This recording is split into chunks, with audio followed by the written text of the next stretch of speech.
Bab al-Yémen, la porte d'entrée vers la vieille ville de Sanaa et ses 3000 ans d'histoire, le lieu incontournable pour les touristes.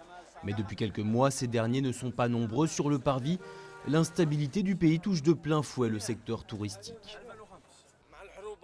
À cause de la guerre et de la déstabilisation du pays, les touristes ont diminué et les ventes aussi. En fait, le commerce est moins bon que les années passées. Les autorités yéménites se battent actuellement sur 3 fronts. Au nord, les combats se sont intensifiés avec la rébellion armée chiite. Au sud, la contestation sociale et les revendications séparatistes se sont réveillées. Et le pays fait aussi face à l'implantation des réseaux d'Al-Qaïda dans certaines régions. Une situation qui appauvrit encore un peu plus un pays aux ressources limitées et dont la démographie est en forte hausse. Dans les rues, les chômeurs louent leur force de travail à la journée.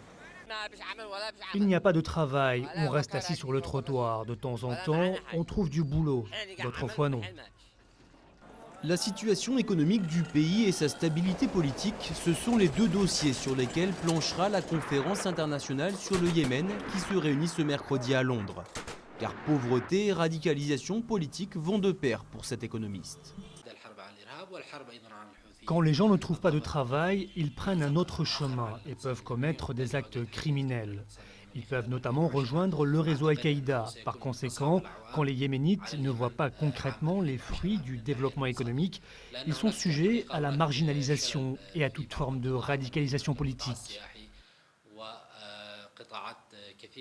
Si les organisateurs de la conférence de Londres se défendent d'en faire uniquement une conférence de donateurs, le Yémen espère bien qu'elle aura des conséquences directes sur son économie.